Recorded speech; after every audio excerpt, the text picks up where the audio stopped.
Sarah, welcome back. Thank you so much for having me. I always love being a guest on your podcast. Oh, likewise. You have great energy. So do you. Where do you get your energy from? Living Good a food. healthy life, taking care of my gut, sleeping well, hydrated. I just think putting my health at the forefront of my life. I always look at my health like a job. You know, people kind of wing it. They go on the fly. And I'm like, how can you do that? I always think about my health. I love it. I'm fascinated Well, by it. the question is, how do you stay extra healthy-ish? So yes.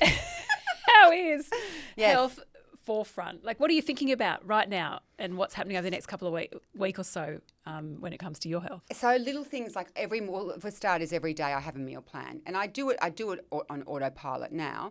The first thing I start with my day, as soon as I wake up, the first thing I think about is I want to rehydrate after the night. So I just get a lemon or a lime, squeeze it into about half a litre of water, and I actually am addicted to that feeling now. Like I literally scull. It doesn't make you feel sick No, on an empty I stomach? know. It's amazing. I thought it would when I started it, and I actually crave it. So I actually wake up craving water. So hydration is really important to me. I think if your hydration is good, your energy level is good, your gut's working well, you've got clearer thinking, your joints are working, you're clearing waste. So that's a big one for me. Daily exercise of some form, if it's not running or Pilates or walking around. Menu planning for the day. The menu will depend on my level of exercise, and then and also probably I think about my hormones, my cortisol dipping around 2 or 3. How am I going to feel at 4 o'clock? If that's related to. I'm always just sort of thinking about my cortisol. Then I'll think about, I might crave a little bit of sugar about 8 o'clock, and I'll think, melatonin's coming in, and maybe I should have a bath. And So you're just really in tune with what's going on with your body. My hormones are everything, yeah. And little things like sometimes I just think about, like the other day I walked in and my girls had all this chocolate there. And I was thinking, they said, oh, Mum, look at this chocolate. It's so good. I love a bit of chocolate. And I said, yeah, I don't really feel like eating that. And they're like, why? And I said, I don't really feel like making my pancreas produce more insulin. And they're like, what are you Were they talking like, about? Mum, They're like, come shut on. up, Mum. And I said, no, I don't, because insulin is it actually just really locks away fat. It's an amazing hormone for taking glucose to our cells for energy, but also it's a storage hormone. And I said, I'm going to eat that. I don't really need the calories right now because I've just come off a huge lunch, which has been fabulous. And then I'm going to have all of that insulin that's produced to manage all that glucose. It's just going to lock all that away. And then you'll probably feel crap in an hour. And then you just feel like you've got the sugar high and the sugar low. And I just sort of think, so for me, that's how and then I'll just think about, I'm tired. Like I think about, my hormones. I'm always just sort of, it's just this side little narrative that's running all the time. And perhaps you are quite intentional about what you do. Maybe it's just having the conscious intention of, I'm not going to eat this because I know this is all going on. It's the consequences, and maybe. I might and feel like this. And I don't, for me, it's not a short-sighted decision. For me, it's a long, like I want to sleep well, I want to feel good. And all of those things play such to me, there is nothing more wonderful than feeling just that chi and that vitality. I love that vitality. I love waking up going, bring it on. I'm here for a fabulous day. Like life is short and it is precious. So I just think like I can't do hangovers. I can't do a Do you ever is it yes, too much? Yes, I do let loose. Sometimes, like here I'm thinking, is it yes, all? I have to train myself. I have to say, stop, Sarah. Do you actually have fun? I'm happy. So at the end of the day, I say, how do I feel? I'm really happy. Like I just feel really happy. And, I sort of look at my dopamine hits in other ways. Like people go, they'll go, I talk about dopamine hits and all those wonderful neurotransmitters. And I'm finding my dopamine from other things. My dopamine might be visiting my mum. It might be catching up with a beautiful friend. I'm having a dopamine hit right here, sitting there with you because you're divine. And I love our interactions and our engagement. And I love what you do. And I just get dopamine hit from doing great things with my kids or jumping in the ocean. Like I just find dopamine elsewhere outside of just, going out and having a whole lot of whatever, alcohol or flogging Now myself. another dopamine hit. Did you like that segue? Yes, I did love that. Would be, no doubt. Yes. Today is launch day for your new book, The Gut Repair Plan. I'm so... You must just be high today. I am. I woke up this morning. I woke up to it. Well, I've woken up and I've just gone, what is like a... Oh, it's the day's finally here. Like you write this book. Like I finished writing that book a year ago, and the manuscript was put in a year ago. And I think about the time I spent researching and writing and consolidating and removing and editing and trying to formulate and how am I. And the whole time I'm writing this book, I'm thinking, how best can I teach people about, and for me to write this book, what drove me to write it was, I know I know how important our gut is. It's the center of everything, of our health and wellness and well-being. But for me writing it, I wanted my follower, my reader to be, and I wanted it in a way that was easy for them to interpret and understand. So a lot of language, scientific language, was removed, so the average person who's not in this industry, in the health space, could actually get benefit from it. So I wanted people to read through the first, there's chapter upon chapter upon chapter of everything, and I wanted them to have maybe an aha moment like they did in my other programs, where they've just gone, oh, that could be me. Maybe I need to see my GP. Oh, that was me. So all through it, I've got all diseases in their day on a plate. But my pride in the whole book is the 4-week plan. So for me, I feel like as a new clinical nutritionist, my strength is in creating plans. So I sit there and I think about it and I formulate it, and I'll go for a 10K run, and I'll come back and think, that's better, and how can this help? And then looking at how the gut responds to different things, and not overwhelming people, and nurturing and nursing the gut journey from week 1 through to week 4. So week 1's like a detox and cleanse, reducing, and week 2 is like a sort of where we're just doing a bit of repairing and lowering inflammation. Week 3 is all about rebuilding the probiotics, and week 4 is marrying it all together and sealing the way forward. So much thought. So for me today, publication day, it's Christmas or my birthday, all mixed up in one. Well, now let's talk a bit more about, I actually want to go into pre and probiotics. Yes, and fascinating. This new buzzword, psychobiotics. Yeah. Because I think that is really interesting, and it's something that, I mean, a lot of us know about it, but just reminders are always good, especially in the nutrition space. Yeah, okay. So first of all, let's start with probiotics. So probiotics, and we have probiotic-rich foods. So we can eat things like kimchi, sauerkraut, miso, tempeh, tofu, all those kind of probiotic-rich foods, and we put them into our guts, like bacteria into our gut. Now, like all things in life, if you don't feed it, it's not going to grow. So we can put them all in there even with supplements as well, but you need the prebiotic-rich foods. So pre feeds the pro, right? Okay. So, yep. Yeah. So we want to feed them. So how we feed them and there's a whole array of food that these prebiotics love eating, and they're just things like banana, apple, oats, Jerusalem artichoke, garlic, leek, onion.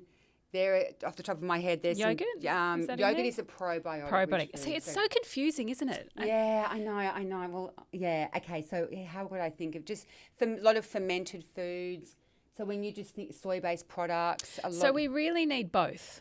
We need both. You have to have both. So we put the bacteria in there, and now we don't want them to die. We need to feed them. So the prebiotic will feed the probiotics, or the good bacteria in our gut, because probiotics are live organisms. So we need to feed them. That's why fermented foods, they talk about that being a live organism. So we ingest it, put it in, and we want to make sure they get into our gut, and then we feed them with the prebiotic-rich foods. So then if you think about it, and I'm going to try and make this as kind of simple as I can.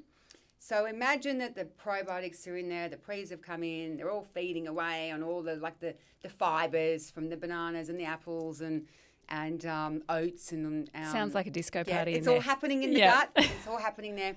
Now they're going to produce a byproduct, and that byproduct we call postbiotics.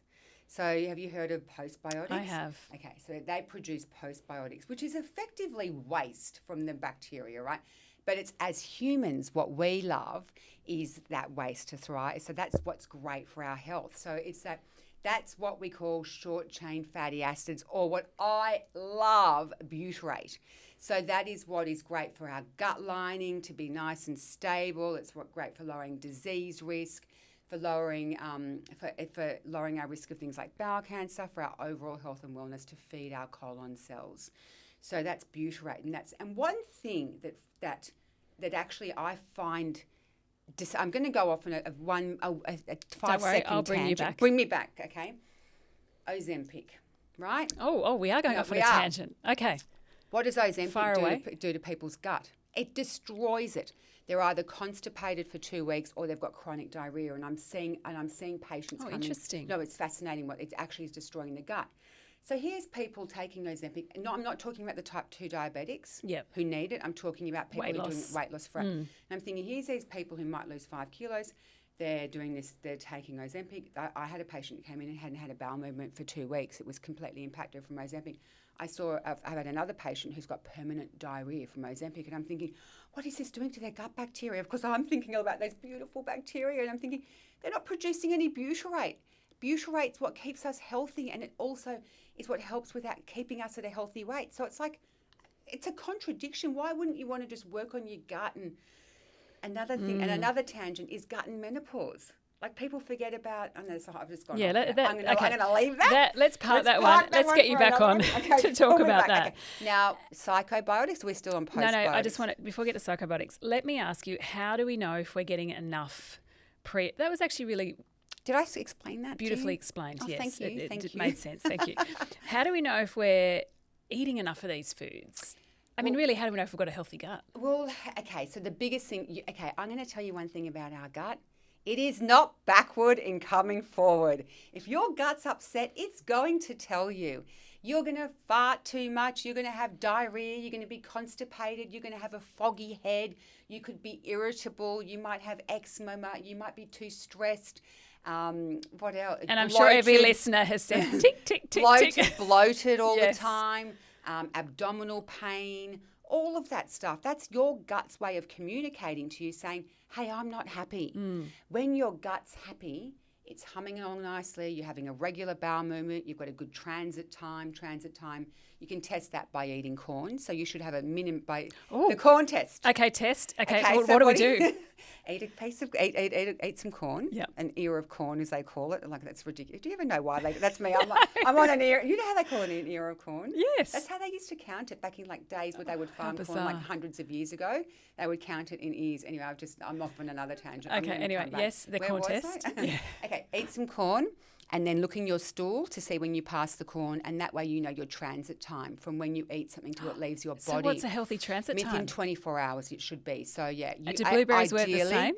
I feel like they have a bit of a transit time. Yeah, no, they do have a great transit time. You and I eat a lot. Yes, we do. And we have a punnet a day. Yeah, I've got my punnet in the bag just there. I haven't eaten it yet. No, I already have. Mine went into a smoothie this morning. We should have a blueberry party.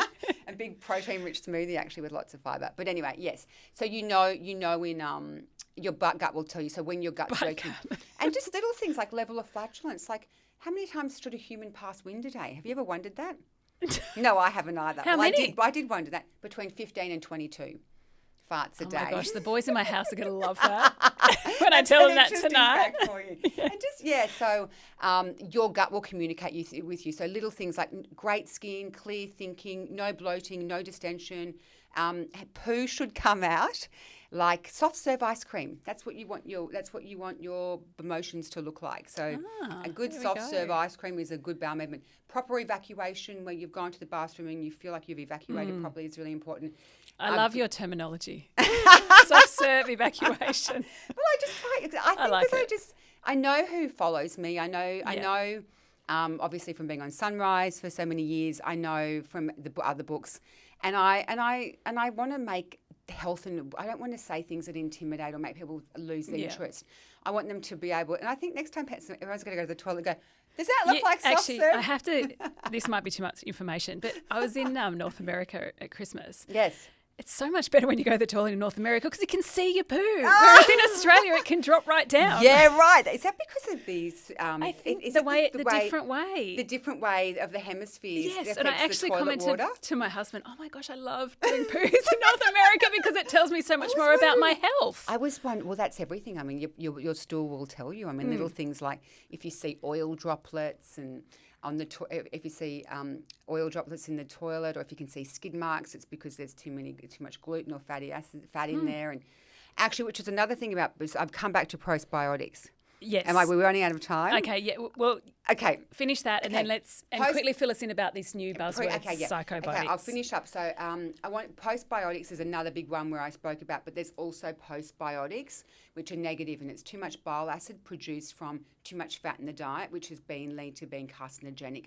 People who live on like carnivore, low carbohydrates for too long produce too much bile, and then of course a postbiotic reaction from that is bile acids that have a negative impact on our gut.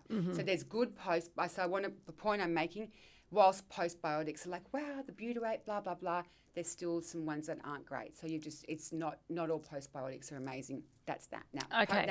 Psychobiotics. Love. It's fabulous. This is so interesting. Look, so the gut-brain axis. So basically what psychobiotics is just saying that there's bacteria through the vagus nerve that have an influence on our mental health. So postbiotics is just, psychobiotics is a really interesting space. Now, I have read about it a lot.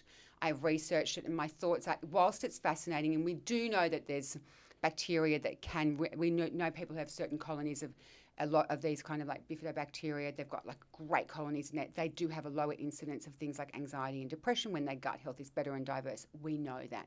We also know that people have irritable bowel syndrome, as I've mentioned, as it relates to anxiety and depression.